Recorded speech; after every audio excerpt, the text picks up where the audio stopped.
At times in life, when we feel so helpless, so unworthy, it's hard to see anything through the darkness. But Andre Alexsen is living proof that the road to recovery is a never-ending journey. And with every misstep comes another chance at redemption and the possibility of finally seeing the light.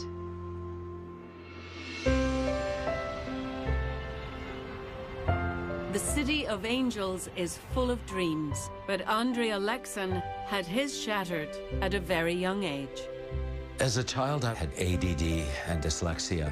At the time, they really didn't know how to diagnose it. It was the 60s, so they just had told me that I was slow, that I was stupid, and that's how I grew up. Andre struggled in school. He had a hard time.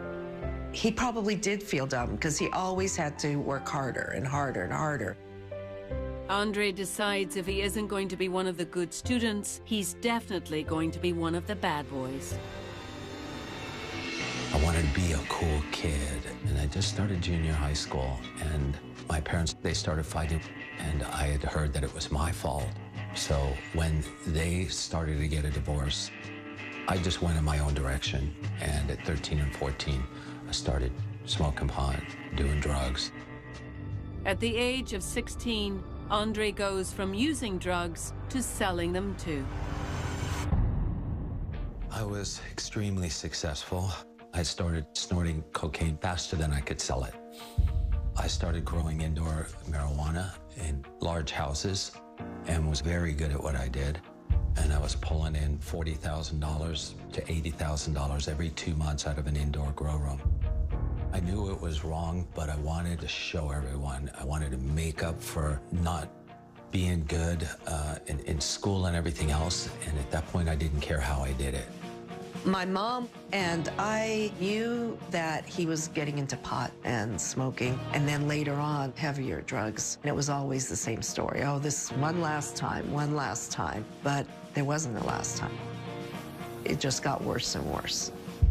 We prayed with Andre, and it was hard to see him waste it and get into trouble over and over.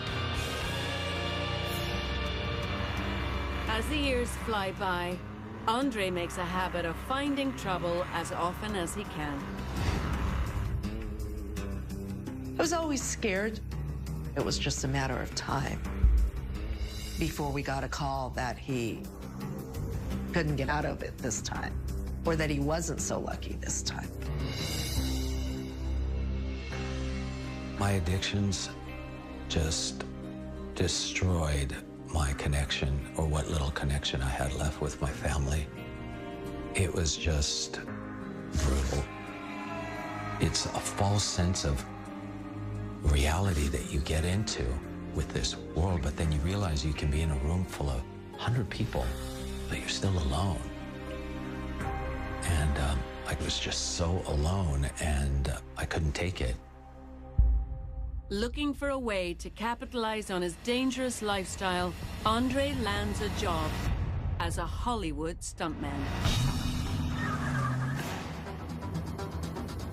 The Hollywood drug scene at that time was, you weren't anybody if you didn't carry a vial of cocaine. Everyone was pulling it out.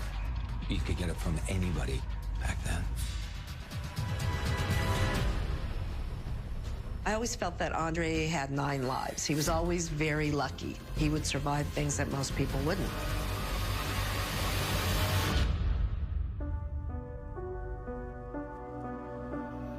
Addiction, it's a powerful demon. Once it grips you, that crack or meth or alcohol, it just gets a hold of you. It's almost impossible to break off.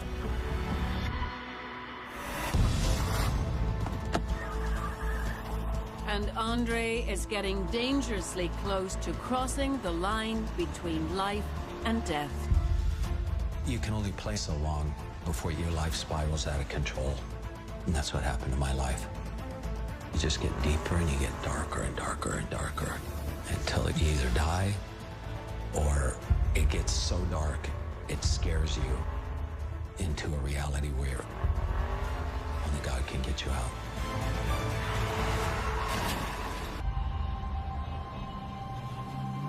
Hollywood stuntman Andre Alexsen has devilish good looks and a deadly lifestyle that's about to catch up with him. It was extremely wild. Out of control. As long as I had cash in my pocket and drugs, I didn't even think about my future. I didn't care if I lived or died.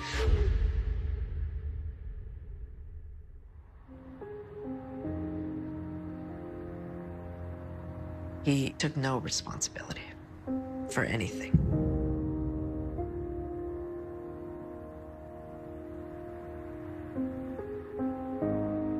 Andre's lifestyle always impacted our family. My mom, she was really worried about Andre all the time. She would be always calling me and saying, I haven't seen him in 3 or 4 days. I think this is it. I think he's dead somewhere. Andre may be headed for certain death, but instead finds himself in prison. When I found out that he went to jail, I really wasn't surprised because of the drugs and because of the way his life was heading. It's like, now you've hit rock bottom. If this doesn't do it, nothing will. It's hoping that really this time he would do something to turn his life around.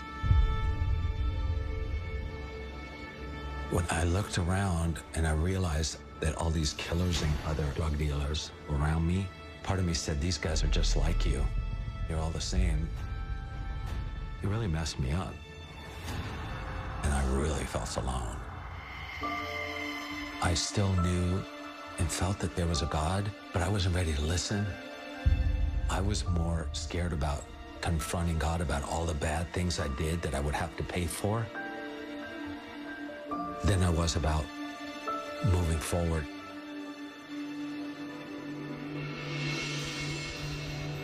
But the road to redemption is closer than Andre knows. I really started getting into reading the Bible when I was in prison. And it was the only piece and the only real tangible thing in this crazy planet that started to make any sense to me. I remember Andre had found God and that he was reading the Bible and he was getting into religion. And I was a little skeptical and wondering how long it would last. After 5 months in prison, Andre has served his time and earned his freedom. He's determined to walk a better path, but his road is twisted indeed.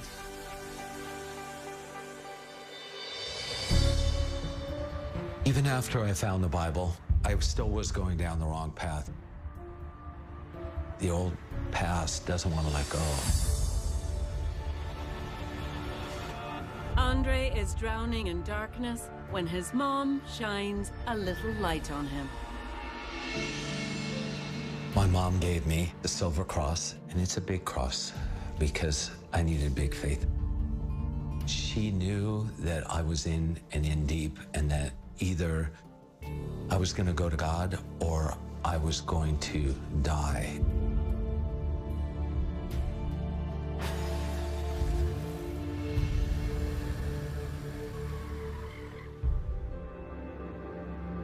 So when Andre hears God's voice, he's finally ready to listen. When my mom gave me this cross, it had a thin cord, a little strap. So that night I went and bought a big leather strap and I tied it onto this big cross. At that time, I wasn't sure if it was a premonition or what this cross would mean to me.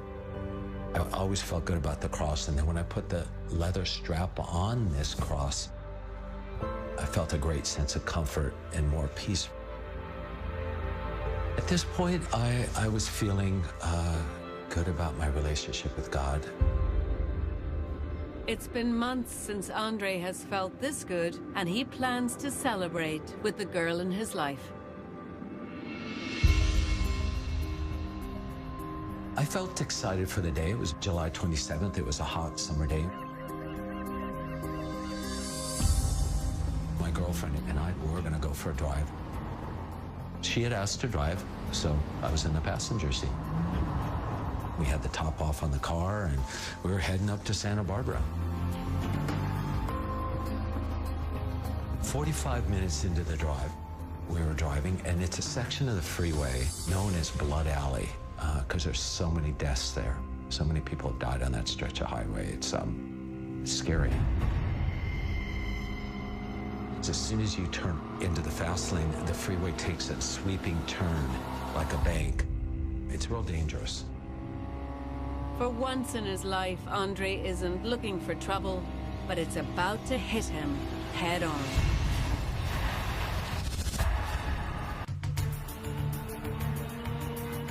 "36-year-old Hollywood stuntman Andre Alexsen loves nothing more than pushing life to its very limits. But in August of 1997, he's inches away from death. My girlfriend and I, we were heading up to Santa Barbara. We had the top off on the car. I felt excited for the day. At that time, I did feel like God was with me because I was sober. But Andre's world is about to get darker than it's ever been. I didn't see the car as it approached us. It just came up onto my right, really fast. A car plows into Andre's convertible, flipping it upside down. It was like time slowed down. My head flew forward. The car landed upside down.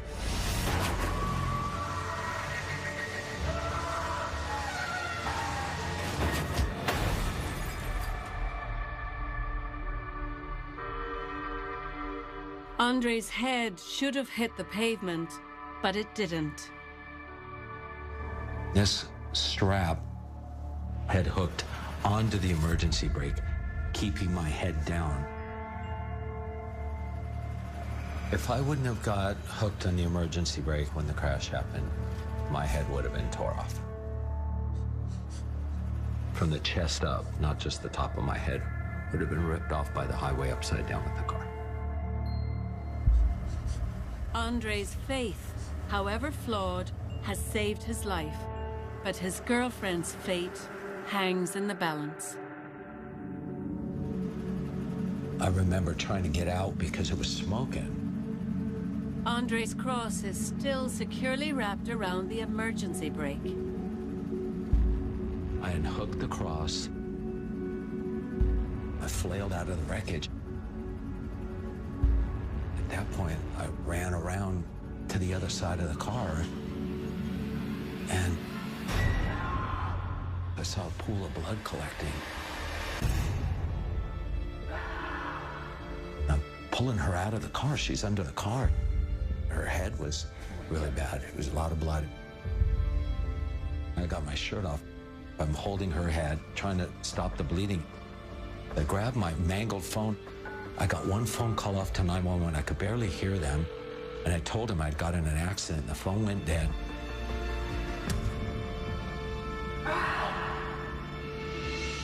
In Andre's hour of greatest need, another divine intervention is delivered. I was on the ground and I was in my own world. You know, you're staring at blood and you've got somebody across your lap and your legs that you care about, and they're bleeding from two different places. And I'm going, God, you know, and I'm looking up into the sun. I felt a hand on my shoulder. And there was this man talking to me. It was an off-duty paramedic who had been behind us. It's gonna be okay. He says, I've got this. I was right behind you at the time. And he took it from there. And then I just heard the sirens and the ambulance coming in. God sends down his angels even in human form. He was an angel.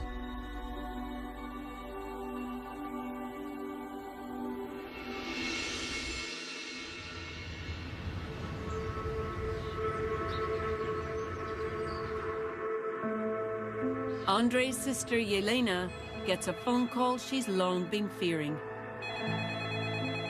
I remember I got the call from Andre. Hey. Telling me he was in this horrific car accident. What? I was always worried about getting that call, where somebody told me that they found Andre in an alley, in a street, in a car crash or something. To me, it was inevitable. It was going to happen. It was just a matter of when was that going to happen. I'm on my way. Yelena rushes to the hospital, not far behind her brother. Dr. Forrest, dial 1. As soon as we got to the hospital, they immediately took my girlfriend into surgery. This nurse came in. She said, listen to me. Last week, 4 people died on that same stretch of blood alley. I told her the cross had hooked on the emergency brake and it kept my head down during the roll. She said to me, Don't ever take that cross off. just like, wow, I'm blessed.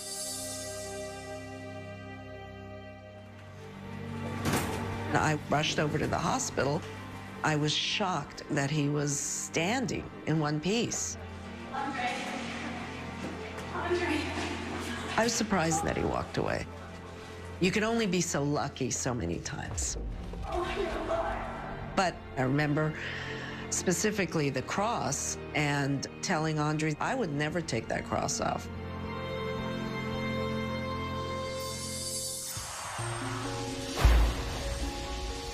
Andre has not one broken bone or even a single scratch. And when his girlfriend makes a full recovery, he knows it's nothing short of miraculous. I recognize God's mercy and His grace, and that He's given me thousands of opportunities to change, and He could have taken my life for all the times that I've been so bad and evil. But He showed up and delivered me and saved my life. In that moment, Andre makes a promise to God. It wasn't instantly perfect, but I made a promise to God in my own way, and I said, I will serve you and do all that I can to help others in your name. After the accident, Andre was not a completely changed man, but I think it was the beginning of a good direction for him improving his life and his ways. It was the wake-up call that he needed. We all have to walk our own path in life, and while the road to redemption may be long and twisted, in the end, it's worth every step. I have been clean and crime-free for years now. Going back's not an option, so I can proceed and move forward, and I've changed that way. And all the stuff that you do to destroy your family and the trust around you, it's not worth it. And that's the miracle of God, using this wreck and taking a bad and making it a good. What really happened that day was I became a warrior for God. No matter how dark the journey, there is always light along the way. When we don't see it, it simply means we haven't traveled far enough. Thank you for joining me. I'm Roma Downey. Where there is faith, there will always be hope. Please keep believing.